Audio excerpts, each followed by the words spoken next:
Alors pour ceux qui ont suivi la semaine dernière ou ceux qui n'ont pas suivi, j'ai fait une vidéo sur la question à savoir s'il est obligatoire d'avoir une assemblée, une église dédiée dans laquelle nous devons nous rendre pour prier.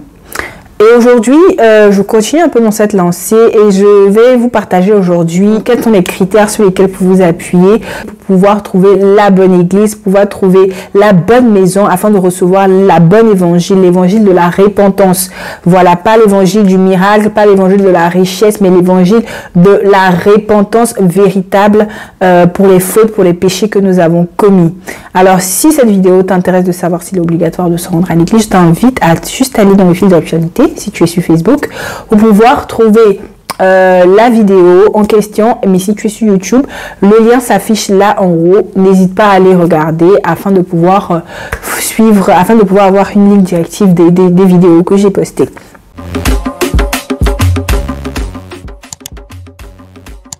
Alors avant de passer à notre sujet du jour, je vais quand même me présenter pour ceux qui tombent sur cette vidéo pour la première fois. Je suis Rianne et ici vous êtes sur ma page Rianne Talk. Je suis chrétienne, mariée et maman d'un petit garçon.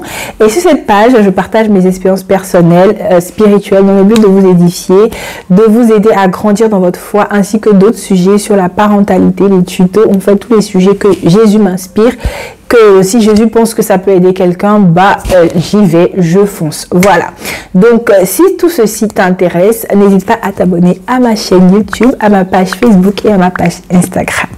Alors après avoir écouté ma vidéo, tu as décidé de te rendre dans une communauté. Dans ta communauté, si tu n'as pas de communauté, tu as décidé de dire ok, tu veux trouver une communauté où te rendre pour écouter la parole de Dieu, mais tu ne sais pas comment t'y prendre. Alors cette vidéo elle est pour toi. Alors la première chose que tu dois faire, la première chose la plus importante de toutes les choses que tu dois faire, c'est de prier, c'est de demander au Saint-Esprit de te conduire dans ce choix, de demander à Dieu le discernement et la sagesse afin de choisir la bonne église où tu vas entendre et comprendre l'évangile. Il dit dans sa parole que sans lui, nous ne pouvons rien faire. Alors il est plus que primordial, impératif, obligatoire de faire appel au Saint-Esprit pour qu'il te guide dans ce choix qui est un choix très important. La Bible nous dit qu'il y a de bons, il y a de mauvais bergers, il y a des loups ravisseurs, des gens, des mauvais prophètes, des gens qui viennent pour faire détourner les enfants de Dieu, qui viennent pour détourner les brebis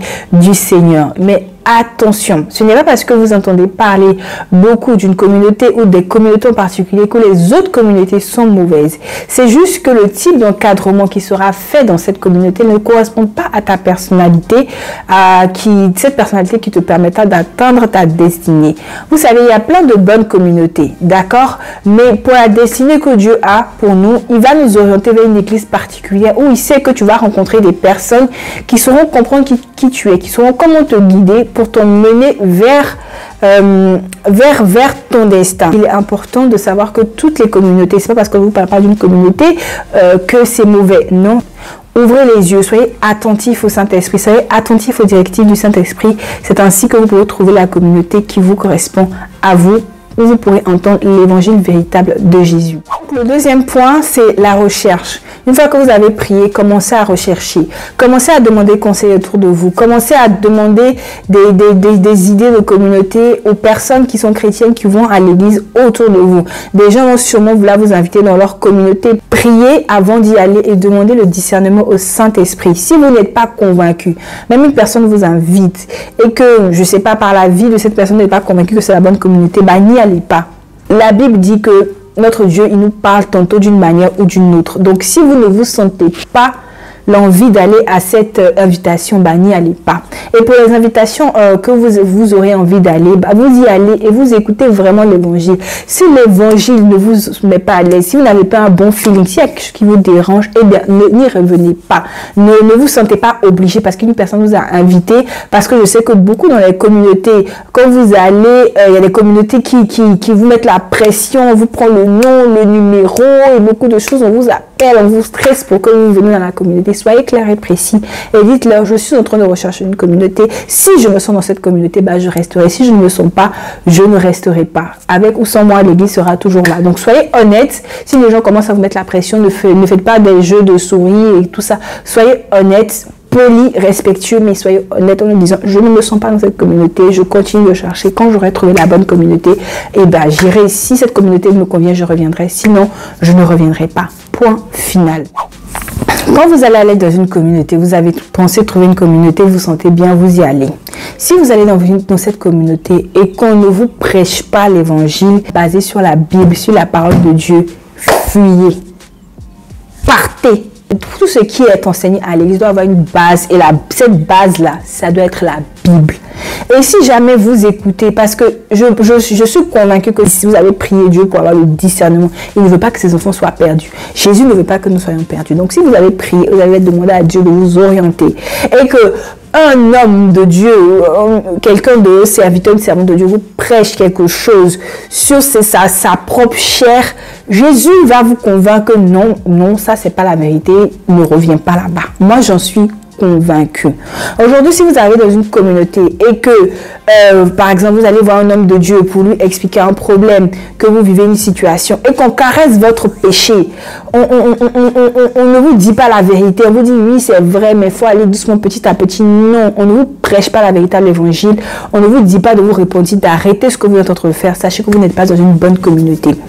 Je vais vous un petit témoignage d'une camarade que j'avais, voilà, qui était maîtresse d'un homme marié, qui était maîtresse. Moi, je l'incitais vraiment à quitter cette relation-là, à laisser tomber tout ça. Elle était jeune, elle était belle, elle avait un travail, elle avait tout ce dont elle avait besoin pour pouvoir avancer dans la vie sans cet homme-là. D'accord? Et elle me disait que des fois, elle venait me parler, vu qu'elle savait que j'étais chrétienne, m'expliquait un peu que non, que sa mère spirituelle lui donnait des conseils. Il me disait que voilà, d'être patient, de prendre son temps et tout ça. Enfin, rien de ce qui devait lui être dit. On ne l'encourageait pas à quitter cette relation-là parce que, bien évidemment, elle donnait de bonnes dîmes, elle donnait de bonnes offrandes. Donc, on ne l'encourageait pas à quitter cette relation. On ne lui disait pas non plus d'y rester. On ne lui disait rien, on la laissait, c'était neutre en fait.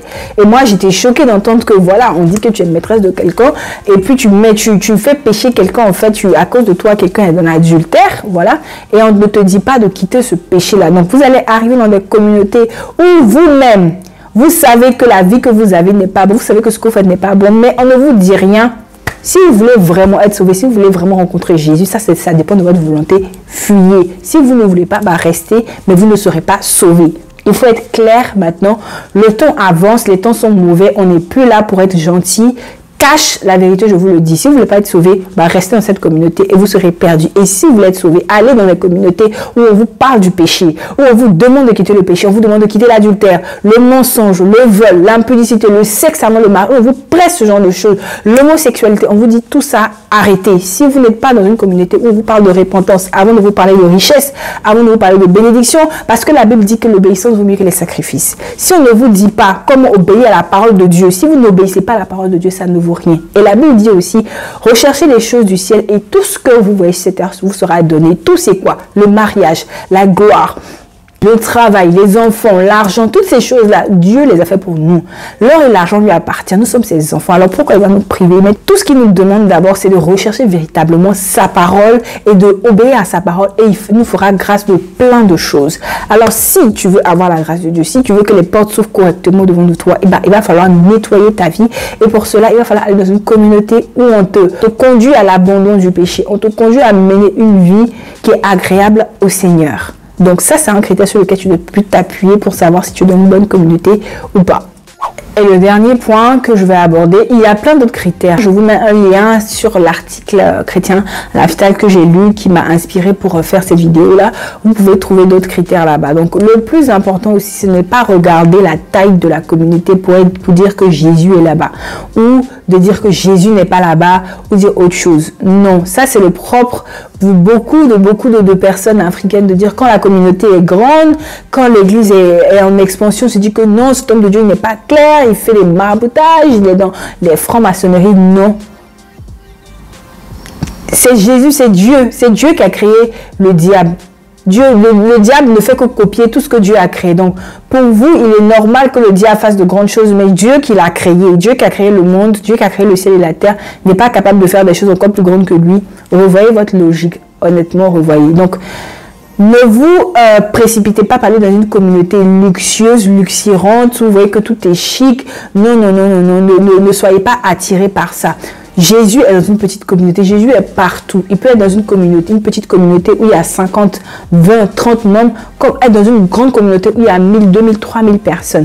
Priez juste. Si Jésus, si le Saint-Esprit te dit que non, tu dois aller dans une communauté où il n'y a que 10 ou 20 membres, il sait pourquoi, il sait les connexions, il sait les contacts que tu vas aller là-bas. Il sait comment tu vas grandir dans cette communauté. Il sait pourquoi il te dit d'aller dans cette communauté. Et si Jésus te dit que oui, va dans une communauté qui est grande, qui est big, il sait pourquoi aussi il te dit d'aller dans une communauté. Mais n'aie pas de préjugés, n'aie pas d'appréhension sur la taille de la communauté où tu dois aller. En conclusion, le plus important de toutes les choses, c'est de se laisser guider par le Saint-Esprit. Prends la décision de dire, je veux aller dans une communauté, je veux être au service de Dieu. Voilà, c'est tout pour aujourd'hui. Si cette vidéo t'a plu, n'hésite pas à t'abonner à ma chaîne YouTube, à ma page Facebook et Instagram. Et je te dis à la semaine prochaine pour une nouvelle vidéo. Bye!